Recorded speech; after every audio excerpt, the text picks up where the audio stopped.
बाजरा गरीब। हम के इलाके में मौजूद है और ये इलाका लाला मूसा के पास है और जो सबसे ज़्यादा ये इलाका मशहूर है वो बाजरे की वजह से है। ऐसे ही है इब्राहिम? बाजरे की वजह मेरे साथ फार्मर मौजूद हैं माशाल्लाह 10 एकड़ पे ये बाजरा लगाते हैं। सबसे पहले मैं आपको ग्रीन गोल्ड के प्लेटफॉर्म से ये बताऊंगा कि हमारा जो शहनशाह बाजरा है या बादशाह बाजरा है वो बाकी तमाम वैरायटियों से मुख्तलिफ कैसे है। मेरे साथ एक फार्मर मौजूद है, इन्होंने लगाया भी था, इनसे हम पूछेंगे कि वो वैरायटी कैसी है। और थोड़ा सा मैं आपको उससे पहले इनसे पूछने से पहले बता दूं माशाल्लाह से जो ग्रीन गोल्ड का बाजरा है उसके अंदर 40 मन तक 1 एकड़ से प्रोडक्शन देने की सलाहियत है। सलाहियत और माशाल्लाह आप उस बाजरे को सिर्फ एक नहीं 2 पर्पस के लिए यूज़ कर सकते हैं। मसलन आप उसको दानों के लिए भी इस्तेमाल कर सकते हैं और चारे के लिए भी इस्तेमाल कर सकते हैं। और सबसे बड़ी बात जो ग्रीन गोल्ड का बाजरा है माशाल्लाह उसके अंदर गर्मी की जो शिद्दत है उसको बर्दाश्त करने की सलाहियत है। तो मेरे साथ माशाल्लाह बड़े एक्सपीरियंस्ड फार्मर मौजूद हैं। आज मैं उनसे पूछूंगा, आपने पिछले साल या उससे पिछले साल वैरायटी लगाई थी,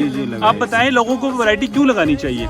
वैरायटी लगानी इसलिए चाहिए, वैरायटी अच्छी है, जानदार है, शहनशाह सुपर बादशाह माशाल्लाह जबरदस्त। ये वैरायटी ज़मीन को सही पानी लगाकर हमवार बनाकर और इसको बाजरा लगाना चाहिए। 1 बोरी DAP डालनी चाहिए। DAP डालने के बाद जब इतना बाजरा हो जाए फिर स्प्रे करने के बाद जड़ी बूटियों का स्प्रे, जड़ी बूटी स्प्रे करके जड़ी बूटियों का, फिर इसमें यूरिया खाद 1 बोरी यूरिया खाद डालकर पानी लगाना चाहिए। कम से कम 3 पानी लगाने के बाद 35-40 मन आप पैदावार ले सकते हैं 100 दिनों के अंदर। 100 दिन। तो इसका मतलब ये है कि बाजरे से अच्छे खासे पैसे कमाए जा सकते हैं सिर्फ थोड़ी मेहनत कर। और दूसरा ग्रीन गोल्ड की जो वैरायटी है उसके साथ। हमारी ये कमजोरी, हम पानी नहीं लगाते। और वैरायटी अच्छी नहीं, वैरायटी अच्छी यूज नहीं करते, पर पानी भी लगाना चाहिए। 3 पानी कम से कम लगाना चाहिए।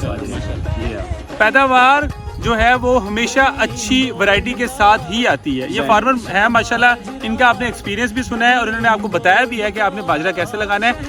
ग्रीन गोल्ड जिंदाबाद।